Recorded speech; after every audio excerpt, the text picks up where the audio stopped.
Hey parents and coaches, are your kids using the right glove? The most important skill for youth athletes to learn is how to play proper catch. The problem is, most youth gloves are made with bad leather and are too big for small hands. They actually make it harder to play catch. That's why former Major League Baseball shortstop Kevin Smith created Cali gloves. Cali gloves are crafted from 100% Japanese kip leather and are the perfect size for kids. All Cali gloves come with palm slits, finger loops, and elastic wrist lacing that encourage proper hand placement, the right closing patterns, and give kids more confidence to go make plays. Cali gloves even allow parents to break in the glove without stretching out the fit. It's the glove Kevin wishes he had growing up, and the glove all his teammates want for their kids. Visit caligloves.com to learn more and help your kids play better catch. That's Cali Gloves, K-A-L-I gloves.com. Welcome to this week's edition of In the Clubhouse with EMD Baseball. I'm Andy Kiriakidis, joined by my wonderful co-host, Mr. Keith Glasser. How we doing? Great. How are you? Good. It's that time of year. We're creeping up on the college baseball season, and we're going to hit you over the head with one of the things that we think is very, very important when it comes to college baseball recruiting and just the general knowledge of college baseball. Go watch some college baseball. Get out there. Go find some games. Get your ESPN Plus, your Flow Sports maybe. Flow Sport. Apologies to the Flow Sports people out there, but it's probably the worst streaming package for college baseball there is. They get the best college games the first weekend of the year, and it's like, yeah, pay $75 to watch this. Thanks. But everything's heating up here in a couple weeks. College baseball for the Division I level will kick off on February 13th. And that's the start of being able to watch a lot of really good college baseball.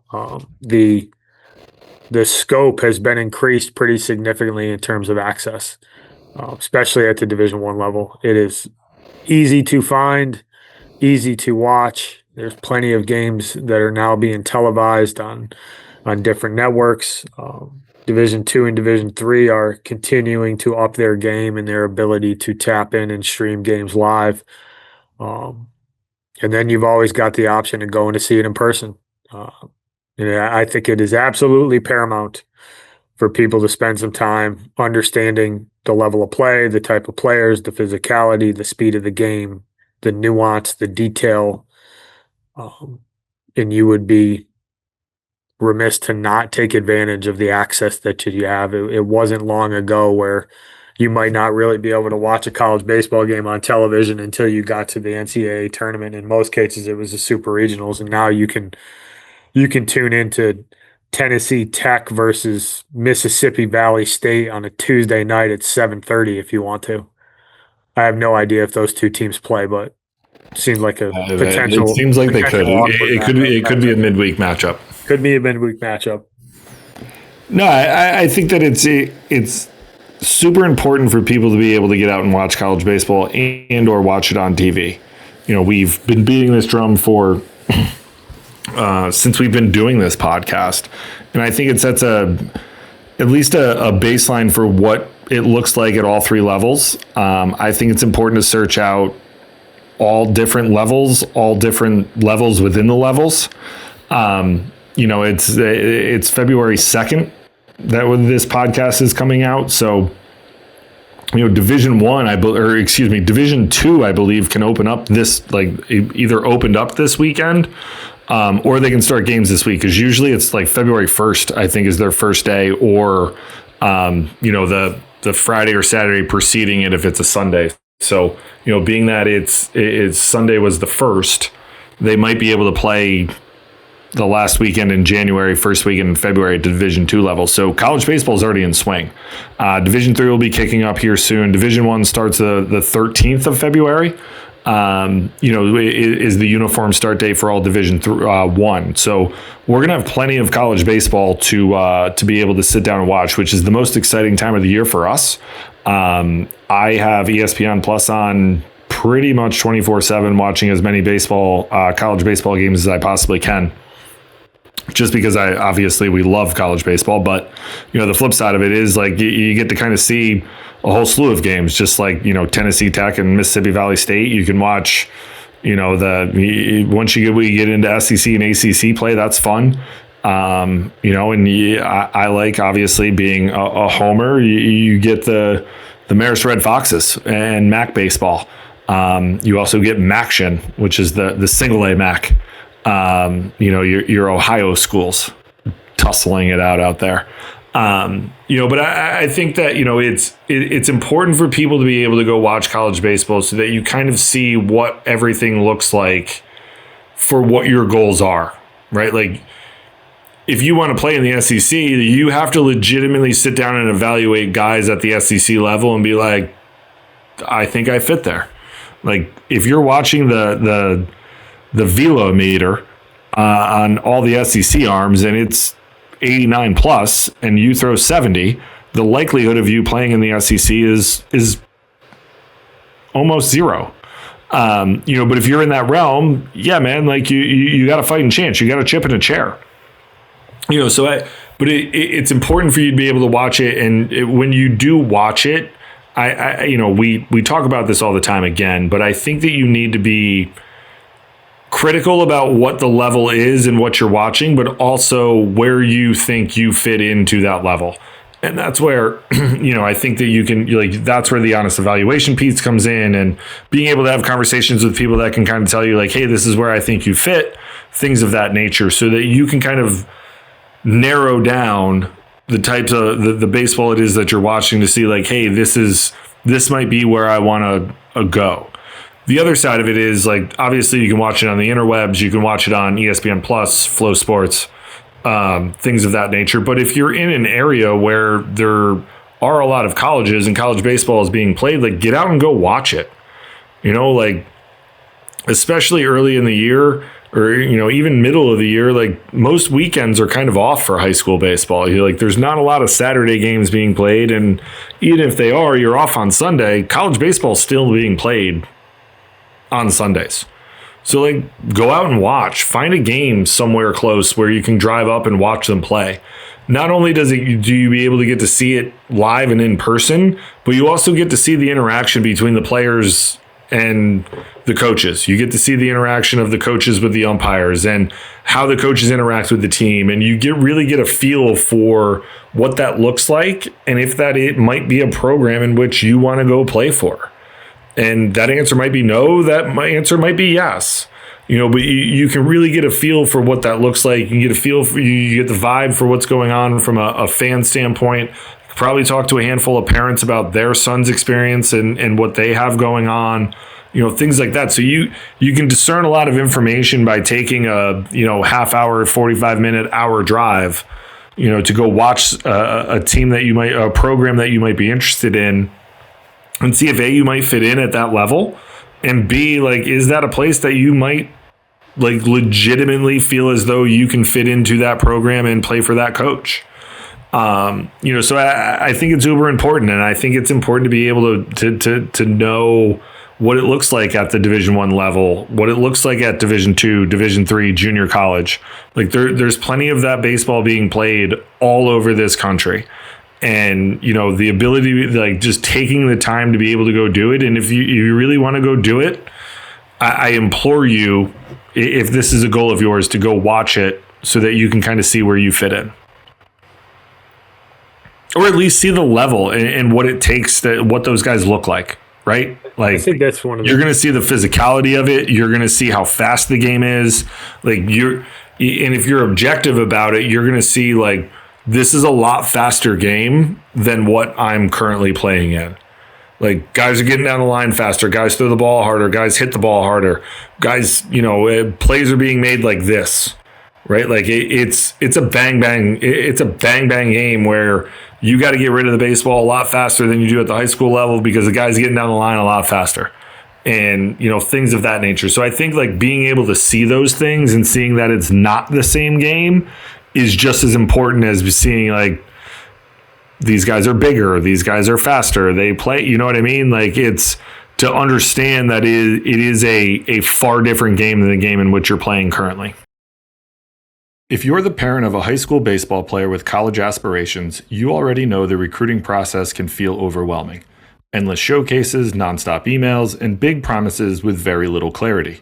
That's why we recommend Diamond College Showcase Camps, the nation's premier academic baseball showcase. At Diamond College Showcases, every college coach in attendance is there with a purpose: to coach, instruct, evaluate, and recruit. Every player is seen, every player is engaged, and every family leaves with a clear understanding of where they truly stand. This is not a mass camp. College coaches run the drills, evaluate every athlete, and provide honest professional feedback that you can trust. Diamond College Showcase Camps are built for serious student athletes who value both baseball and academics. If you're looking for transparency, clarity, and a recruiting experience that respects your time and your player's future, Diamond College Showcase is the place to be. To learn more, visit diamondcollegeshowcase.com. Yeah, I think one of the things that a lot of people will come to understand if you take the time to go watch some of the different levels is that I think you'll be pretty, I don't want to say shocked because that's not the right way to put it, but I think you'll be pretty impressed with the level of play across college baseball. Like, it's easy to go look and watch the SEC and the ACC play and be like, oh, those guys are really good. Yeah, of course. But you can go to the local Division III game and walk away and be like, oh, I didn't know that right-handed pitchers were 87 to 89 at that level. And that's like pretty common these days. Or that, they have guys who run 6'5", 60s who can steal bases, run and hit. I think that's one of the bigger gaps when it comes to the knowledge of college baseball, is not understanding the talent that exists across the board and always going to kind of the easy thing, the easy access point, and say, all right, well, I don't throw 95. I can't play in the SEC, but I could probably play, at this school that's in, Conference USA. Well, go watch a Conference USA game. The gap's not that big. And I think that's pretty eye-opening for people when they go and watch some of the quote-unquote lower levels, and you walk away and you're like, oh, okay. Those are 21-year-olds. They're physical. They play really hard. They play the game really well. This is well coached. It's well played. It's intense. The game moves fast. It's crisp. There's just elements of it that I think people don't easily understand until they have it in front of them. So if I was going to tell you, yeah, you should go watch the best, because I think it's just a really good brand of baseball to watch. But if you have the opportunity to go watch a local Division III matchup or a local Division II matchup, you should 100% go, because I think it'll surprise you at the level of play and the level of talent and just the quality of the baseball that's being played. Yeah, and I think it's so much. I say it's so much faster because it is, but I also think the time spent on the field is so much faster too, right? Like, you can go watch a 9-inning game, and with today's rules, with the pitch clock and the on and off the field in 90 seconds, you're going to watch a 9-inning game, and you catch a 2-1 9-inning game now on a Sunday. We might not catch a 2-1 9-inning game, but you might. You could be in and out of there in an hour and a half and be like, that was the fastest 9-inning game I've ever seen. It's faster than our 7-inning games that we have in high school. And you got to get on a field. The pitch has to be delivered in 20 seconds. All of these things where I think and it's a complaint of mine, and this, and so do a lot of the people. It's been a complaint of mine for a very long time. You go to high school games and I put people on the watch. You have kids that are 34 seconds in between pitches. You are dragging the pace of this game. Dragging the pace of the game. Right? And you go to college and it's this arm is he's delivering pitches every 17 seconds. And just the pace and the crisp, I can't say it. Crispness.